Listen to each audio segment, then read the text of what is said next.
Assalamualaikum warahmatullahi wabarakatuh, Buya. Allahumma sholli ala sayyidina Muhammad wa ala ali sayyidina Muhammad. Buya, afwan izin bertanya Buya. Ada kisah yang diceritakan oleh beberapa habib dan kiai mengenai Habib Fakih Al-Muqaddam yang dikatakan mampu mengalami mi'raj selama 70 kali dalam sehari. Bagaimana pandangan Buya terkait hal ini? Dan bagaimana seharusnya kita sebagai umat muslim menyikapi kisah-kisah ini? Terima kasih Buya atas jawabannya. Wassalamualaikum warahmatullahi wabarakatuh. Pertama ada kaidah karomah. Di dalam memahami karomah harus ada kaidahnya supaya kita tidak keluar di dalam menceritakan karomat atau di dalam mempercaya karomat. Salah menceritakannya juga salah, salah mempercayai juga salah. Ada rambunya dong. Semuanya ada ilmunya. Kalau para ulama mengatakan mukjizat pada Nabi kalau terjadi pada umat adalah sebagai karomat, itu pun harus ada rambu-rambunya. Bukan esok hari lalu berkata, aku mendapatkan Al-Quran sebagai mukjizat, mendapatkan ayat baru mukjizat, nggak boleh. Karena ini adalah mukjizat Nabi, tidak ada rambu-rambunya dong. Ini adalah masalah karomah. Karomah ada, kita yakini ahli sunnati wal jamaatil asy'ariyah, khususnya kaum asy'ariyah mengatakan karomah itu ada. Karomah ada. Kisah Siti Maryam adalah karomah. Sayyidina Umar ya Sariyah al-Jabal karomah. Dari tempat yang jauh Sayyidina Umar perdengarkan suaranya. Karomah ada. Loh, kalimat ada ini bukan harus ada di fulan-fulan, tidak ada karomah. Selesai. Karena menyebutkan kisah Al-Quran. Bahkan yang mengingkari karomat bisa saja kafir. Karomat secara umum, bukan karomatnya fulan, beda. Bukan kalau Syekh fulan, Syekh Rifai, Syekh Abdul Qadir, bukan itu. Karomah secara umum kalau ada mengingkari, ada keluar dari iman. Karena apa? Disebutkan di dalam Al-Quran. Karomah yang artinya apa? Sesuatu kejadian yang luar biasa yang diberikan oleh Allah kepada selain Nabi dari hamba soleh. Seperti Maryam. Anna laki hadha. Maryam bukan Nabi disepakati. Ada khilaf sedikit sekali. Yang mengatakan Maryam Nabi perempuan. Kebanyakan bukan Nabi, tapi dia diberi oleh sesuatu yang luar biasa. Itu karamah. Yang mengingkari dalam Al-Quran ada. Cuman kalau mbah saya ceritakan ke Anda punya karomat, Anda boleh percaya belum? Tidak, saya cerita saya. Ini beda loh ya. Masalah kaidah mempercaya ini beda. Anda harus bisa memilah. Karomat secara umum ada. Nah, satu. Kemudian, apa sih yang harus disepakati untuk kita percaya? Yang kita sepakati berita keramat kan gaib. Saya tidak tahu kejadiannya hanya waktu itu. Waktu yang telah lalu atau yang datang. Manusia diciptakan dari tanah, nggak ada yang melihat. Tapi Al-Quran menyebutkan. Al-Quran yang cerita. Karena Al-Quran mutawatir. Qat'il wurud, qat'iyud dalalati. Dalalahnya jelas, maknanya jelas. Quran mutawatir pasti benar, maka kita wajib percaya. Manusia adalah dari tanah. Penciptaan Adam. Biarpun kita tidak pernah melihatnya waktu itu. Karena yang beritakan Al-Quran. Atau satu hadis mutawatir. Termasuk kita bilang sam'iyat ini. Lihat, ini kaidah. Ini termasuk kita hubungkan deh. Masalah keramat di sini. Sam'iyat. Apa yang wajib kita percaya tentang berita. Hanya dari hadis Nabi yang mutawatir. Maknanya pasti tidak ada perbedaan pendapat. Atau Quran mutawatir. Quran dan maknanya orang sepakati. Hadis Nabi. Yang ulama berbeda tentang makna. Orang berbeda pendapat boleh dong. Ada imam ini mengingkari, imam itu mengingkari, ada. Itu hadis Nabi. Karena sahihnya adalah sahih khabar ahad. Bukan khabar yang mutawatir. Ini hadis Nabi saja ada. Imam Abu Hanifah mengingkari. Nggak dikatakan syirik kok. Karena bagi dia hadisnya tidak sahih. Ini urusan hadis. Lah kalau berita si fulan punya keramat, Anda tidak wajib percaya tentang keramatnya si dia. Ada pun mengingkari keramat, tidak boleh. Ada orang mengatakan, Syekh Abdul Qadir Jailani punya keramat begini-begini. Anda boleh tidak percaya. Sesuai dengan kemampuan logika Anda, ilmu Anda. Dan tidak mempercaya bukan mendustakan Syekh Abdul Qadir Jailani. Kenapa permasalahannya bukan Syekh Abdul Qadir Jailani? Yang cerita siapa? Loh, yang menceritakan ini loh. Ini kaidah karomah, jadi ilmiah dong, jadi sedikit ilmiah Anda. Permasalahannya bukan apa yang dilakukan Syekh Abdul Qadir Jailani. Atau tadi Syekh Fakih Muqaddam sebagainya. Siapa yang menceritakannya? Jangan-jangan ini dusta dinisbatkan pada Syekh Abdul Qadir Jailani. Syekh Abdul Qadir menutup pintu neraka. Ini loh. Kenapa dinisbatkan kepada Syekh Abdul Qadir Jailani? Dari mana kisah itu? Apakah beliau ngomong sendiri? Oh, itu ditulis dalam bukunya. Siapa yang menasah, yang menukil bukunya itu? Kan kita punya rambu-rambu keimanan. Inilah mempercayai keramat. Yang jadi masalah itu adalah Anda marah di saat saya, atau yang jadi masalah adalah saya marah di saat Anda tidak percaya dengan keramat guru saya. Loh, kok saya marah dengan Anda? Memang wajib Anda percaya dengan keramat guru saya. Karena yang cerita saya, mungkin bagi Anda saya pendusta kok. Maka Anda tidak, kalau saya cerita guru saya punya keramat begini, Anda tidak harus percaya. Ingkar pun juga nggak perlu, Anda tidak perlu sambungkan. Karena apa? Wah, misalnya kami cerita, oh guru saya punya keramat subhanallah. Dia bisa berjalan dari Jawa Timur ini hanya 1 jam. Padahal saya itu adalah guyonan waktu itu. Tapi santri sebelah kanan nangkepi bener. Wah, Buya ya punya guru dari Jawa Timur jawab 1 jam. Wah, cepet banget. Padahal saya guyonan. Cerita saya naik pesawat padahal itu nanti. Cuman yang satu menanggapi ini kayak keramat beneran, ini guyonan. Itu bisa ceritanya macam-macam loh di sana. Ceritanya keramat. Loh, model ini, padahal saya juga tidak bohong, saya hanya guyonan dari satu sisi. Nah, bisa jadi saya cerita beneran, saya melihat, saya punya guru begini. Saya punya guru, Masya Allah, suatu ketika, dia kehabisan gula, misalnya. Terus ambil pasir jadi gula. Saya cerita, dan saya bener. Anda tidak boleh percaya kok. Anda boleh nggak percaya?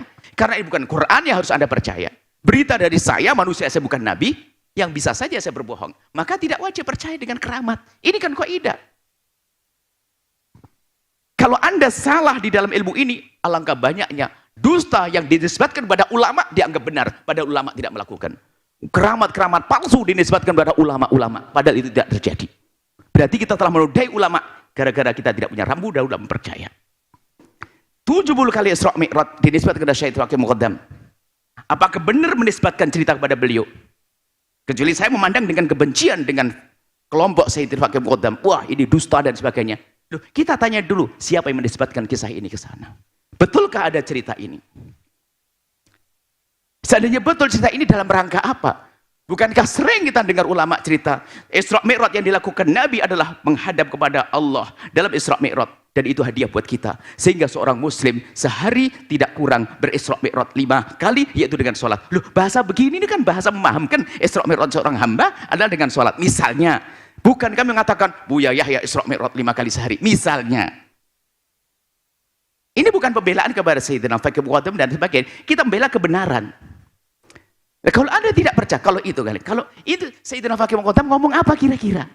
Bukunya di mana bunyi? Siapa yang menukil cerita ini? Tadi murid saja bisa saja berbeda pendapat. Kalau murid berbeda pendapat, orang lain pun sangat mungkin boleh tidak percaya. Bisa jadi ada dimasukkan sesuatu yang berlebihan, bisa jadi. Sementara telah disepakati adalah seorang alim besar, Sayyidina Hakim Muqaddam. Kalau ada berita yang aneh-aneh, bisa saja. Kan banyak dikatakan oleh para ahli tasawuf, alangkah banyaknya al-madbu, seorang imam rusak gara-gara atba pengikut. Berlebihan. Ayo. Banyak kisah dinisbatkan kepada Imam Haddad, dusta. Kalau kita pengen tahu Imam Haddad dari mana, saya tahu Imam Haddad, saya tidak usah bingung-bingung. Saya baca bukunya, selesai. Risatul Mu'anah, Nasoidiniyah, semuanya. Coba, indah. Mana ada keanehan-keanehan seperti yang diceritakan pendongeng-pendongeng? Loh, kita kan punya standar. Alhamdulillah bukunya Imam Haddad kita punya semuanya. Dari sisi mana ada kesesatannya? Dari bukunya. Oh, cerita. Orang cerita bisa tambah-tambah. Ada tambahannya dan sebagainya. Makanya banyak rusaknya matbu' gara-gara atba. Imam besar Syekh Abdul Qadir Jailani banyak dalam kitab-kitab cerita tentang keramat-keramat Syekh Abdul Qadir Jailani yang Wali Songo banyak keramat-keramat palsu. Sampai ada satu catatan langsung kami dustakan. Ada satu sunan di Jawa menikah dengan Nyi Roro Kidul. Tidak percaya, bohong itu. Kok sunan wali nikah dengan Nyi Roro Kidul? Ini kayak begitu. Katanya keramat. Loh, keramat kok begitu? Gak ada. Ayo misalnya. Ya, kita kan punya standar ilmiah. Oh, itu betul ada di buku ini. Siapa yang menukil buku itu?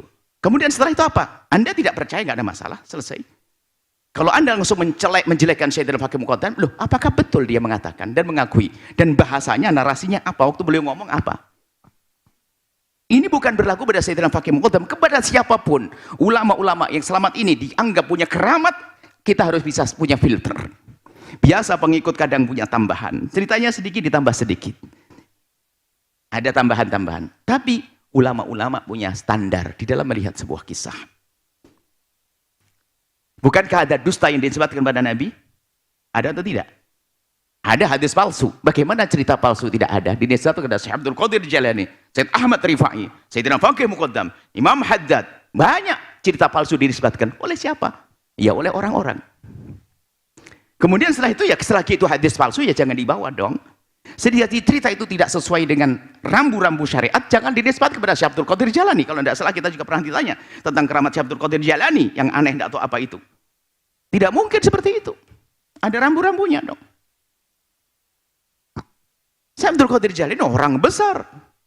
Orang yang bermadhab Hambali, tapi beliau berfatwa dengan dua madhab Hambali Syafi'i. Karena hebatnya beliau. Ayo. Sayyidina Faqih Muqaddam orang alim, orang besar. Adapun jika ada cerita-cerita yang ditempelkan kepada beliau, kita punya filter.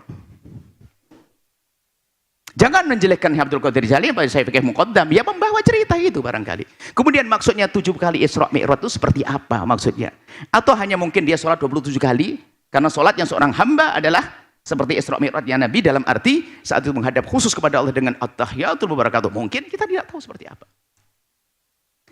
Hari ini kami berikan rambu-rambu Anda di dalam bicara tentang keramat. Anda yang bercerita tentang keramat, kiai Anda, ulama Anda, guru Anda, sebatas Anda bercerita. Kalau orang tidak percaya, Anda tidak perlu marah. Karena tidak wajib percaya dengan cerita Anda. Yang wajib percaya dengan adanya keramat. Saya cerita tentang keramat wali guru-guru saya, Anda tidak wajib cerita. Sebab yang cerita saya. Saya bisa bohong. Ini rambu-rambu supaya kita punya adab. Jangan langsung Syekh Abdul Qadir Jalani. Ini kan lihat orang yang anti keramat, anti tasawuf. Syekh Abdul Qadir Jalani dihujat habis-habis, lihat anti tasawuf. Bilang Syekh Abdul Qadir begini. Wah, jelek banget Syekh Abdul Qadir Jalani. Imam Haddad juga begitu. Bisa jadi gilirannya Sayyidina Faqih Muqaddam. Ayo kita punya rambu-rambu.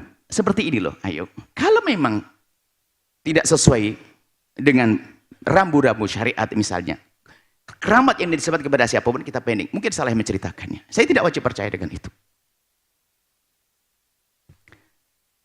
Menisbatkan perkataan yang buruk bisa saja orang masih hidup apalagi setelah meninggal dunia. Syekh Abdul Wahab Sya'rani, beliau dalam kitab Mizannya bercerita, atau Tambihul Muhtarinya, dia bercerita beliau itu tiba-tiba di satu kota atau di Mesir atau dimusuhi sama orang pada benci dengan dia, bingung dia. Gara-gara kitabnya tersebar ke sana. Kaget, kenapa aku jadi dimusuhi gara-gara kitabku? Rupanya di kitabnya beliau sudah ditulis ulang oleh orang, ditambahi di dalamnya yang bertentangan dengan syariat. Lalu dia berkata, aku masih hidup saja ada orang malsukan buku saya. Apalagi setelah aku hidup, setelah aku mati. Ada dinisbatkan pada ulama. Makanya kita itu harus punya rambu-rambu dong dalam menilai. Jangan langsung gara-gara keramat yang aneh dinisbatkan pada Syekh Abdul Qadir Jalani. Kita langsung, oh Qadiriyah gak benar semuanya. Loh, Anda ini apa? Sayyidina Faqih Muqaddam, kemudian Aba Alawi, salah semua. Oh ini keramat Wali Songo aneh, Wali Songo batal semua. Loh, Anda ini tidak cerdas dong dalam menilai. Kami ingin hari ini belajar cerdas semuanya. Terserah Anda menilai seperti apa setelah ini. Kami ingin ini, baca kitab Sami'at. Kami letakkan rambu-rambu keimanan. Macam-macam dalam dunia tasawuf, kisah Khidir alaihissalam. Yang tidak percaya adanya Khidir tidak kafir kok. Yang nggak boleh adalah tidak percaya ada seorang laki-laki soleh yang ada di dalam Al-Quran. Namanya bisa berbeda pendapat. Yang mengatakan Khidir sudah meninggal hari ini juga tidak kafir kok. Karena ada yang mengatakan dalam ulama kita, Khidir sudah mati saat itu, ada Khidir mati pada zaman Nabi. Atau nama Khidir sendiri. Contoh ini disebutkan di sini, cara mengiman. Kadang-kadang orang itu urusan-urusan begini langsung berantem. Kamu tidak percaya kalau kiai saya ketemu Khidir ya? Kurang ajar kamu dengan kiai saya. Hei, ada kiai ulama yang ngomong Khidir sudah meninggal dari dulu. Dan itu tidak kafir loh. Ini kan masalah ilmiah. Repot masalah ilmiah digabung dengan masalah fanatik.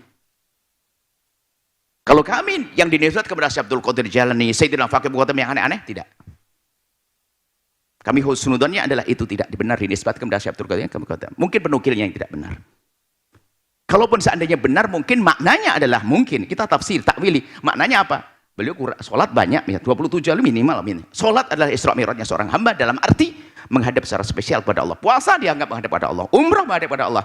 Tapi dalam sholat itu sendiri adalah gambaran Isra Mi'rajnya Nabi adalah waktu berdialog dengan Allah dengan at-tahiyatul mubarakatuh, salawatu thayyibatu lillah. Itu adalah dialog langsung dengan Allah. Lalu dikatakan Isra Mi'rajnya seorang hamba adalah sholat. 5 kali dalam sehari kita menghadap kepada Allah dengan khusus. Allahu Akbar. Menghadap ke arah yang sama semuanya. Nah ini maknanya. Orang nukil. Buya Yahya Isra Mi'raj 5 kali dalam sehari. Ngalang-ngalai Nabi Muhammad. Anda ini misalnya. Ini bukan masalah pembelaan.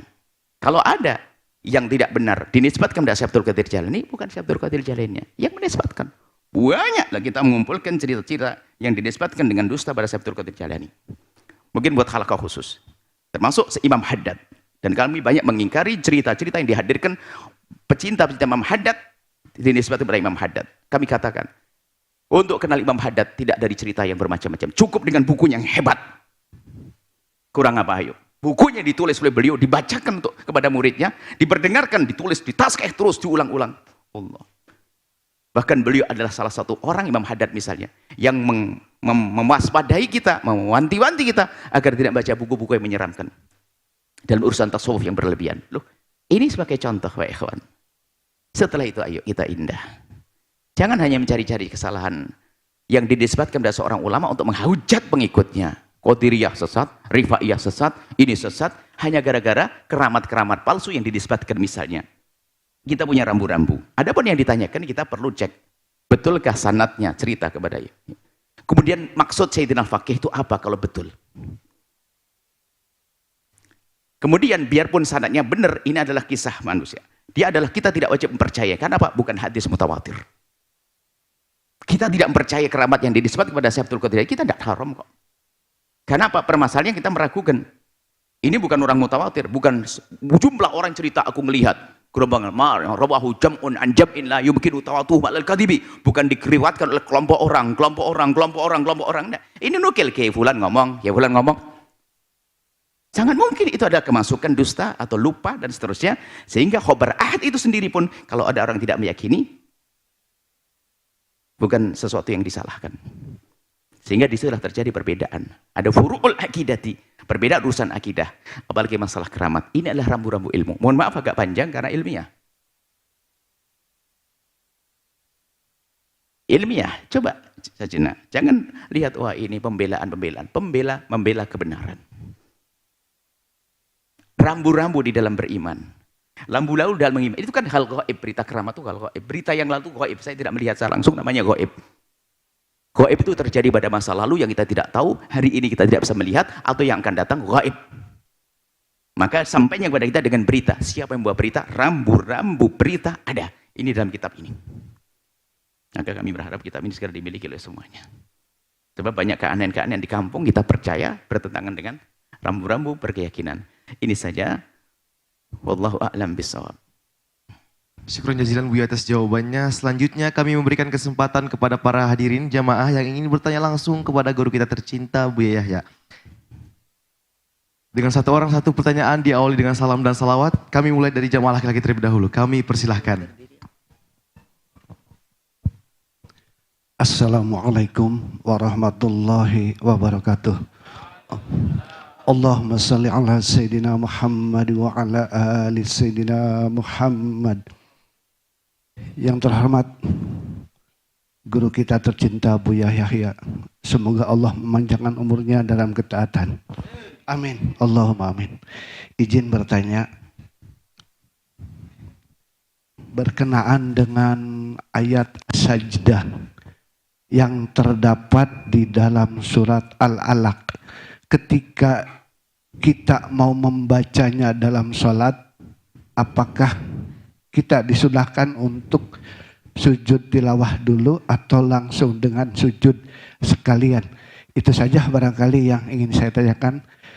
Jazakallah khairan. Terima kasih. Wassalamualaikum warahmatullahi wabarakatuh. Ada tambahan, mohon disusul. Ada tambahan tentang pertanyaan sebelumnya. Anda ini sebagai pendidik, ulama, ustadz, kalau ingin nukil kisah-kisah keramat yang bermanfaat kisahnya, apa artinya kalau Anda bercerita tentang Buya Yahya bisa ngomong sama cicak? Faedahnya apa untuk umat? Anda ini kalau menikil yang bermanfaat, keramah-keramah keistiqomahan. Ini jangan Anda suka menukil keramah-keramah, kadang-kadang yang belum tentu benar nisbatnya, bukan bohong yang punya keramat. Pasir jadi tepung, ya memang mungkin terjadi pada waktu wali siapa begitu. Tapi yang perlu kita hadirkan adalah kisah-kisah yang membangun moral, akhlak, dan seterusnya.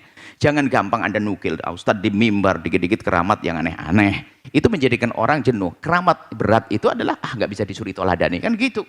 Wah, pasir jadi tepung. Setelah puasa 15 hari. Akhirnya ada orang malas kerja, puasa 15 hari biar pasir jadi tepung, nggak jadi-jadi.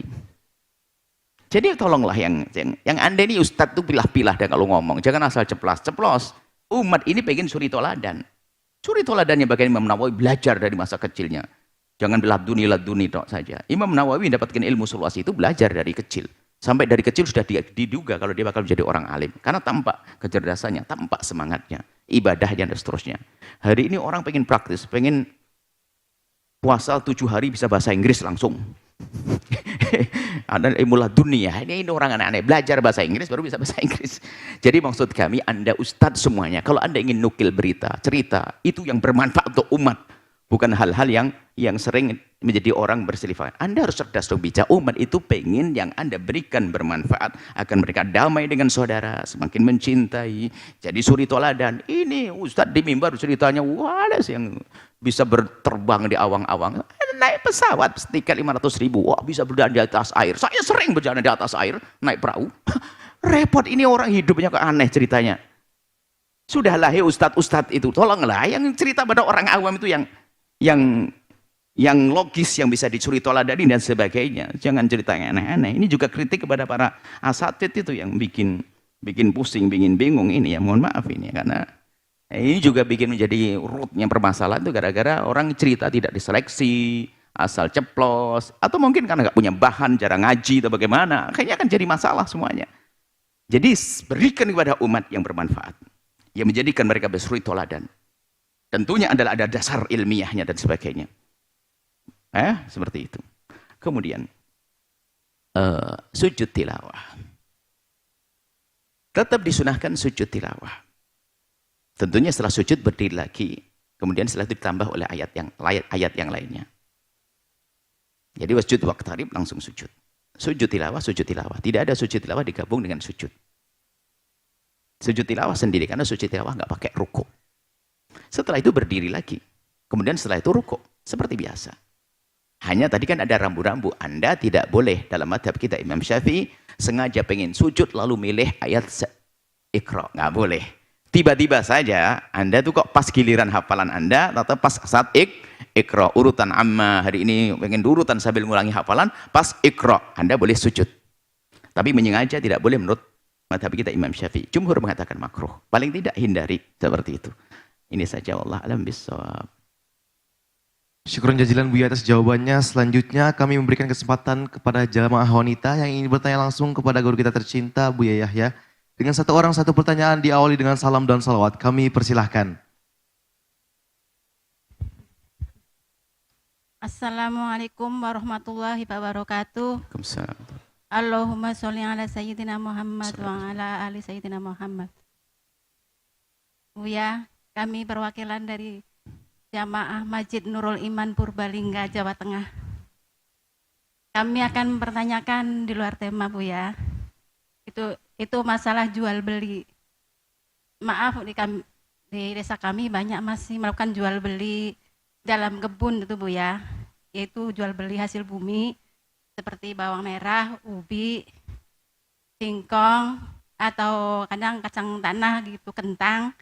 Itu jual belinya secara per kebun gitu, Bu ya. Jadi kan banyak kadang terjadi ada kekecewaan di antara penjual dan pembeli. Itu dalam hukum agama Islam gimana, Bu ya?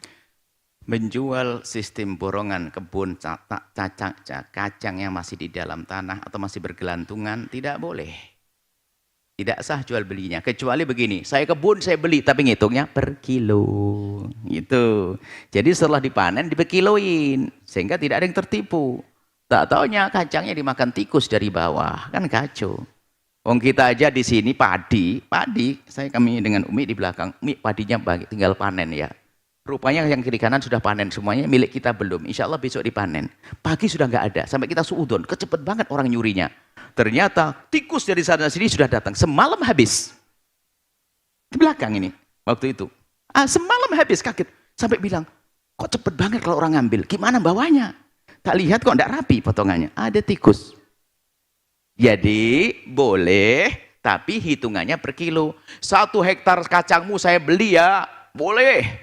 Per kilonya segini, iya dipanen. Tinggal dihitung setelah itu. Jadi kalau ini belanja ini, wah, ada yang nakal di tengah sudah dipanen, jangan-jangan. Nah ini. Jadi kalau tidak jelas, tidak diperkenankan karena apa? Tidak diketahui tentang yang dibeli itu. Ya, tidak diketahui. Karena belum jelas berapa. Nah, harus ada kejelasan tentang takarannya, timbangannya, agar tidak ada yang tertipu. Islam indah. Ya. Biasanya itu ada orang nakal, pemborong nakal. Ini kayaknya dicoba satu, oh bagus semuanya ini. Wah ini tak beli mahalnya. Ah, tak taunya apa? Tengah rusak, kapokmu kapan? Salah dewe. Belanjanya adalah membohongin orang. Dia kebohongan. Makarullah.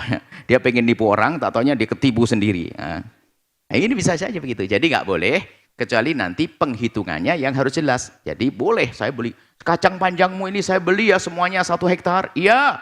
Tapi nanti per kilonya berapa gitu baru dihitung. Seperti itu. Allahu a'lam bishawab. Sahabat Al-Bahjah TV, setelah menyaksikan video ini, jangan lupa bersolawat kepada baginda Nabi Muhammad. Shollu ala Nabi Muhammad. Allahumma sholli alaihi wa ala alihi wa sahbihi.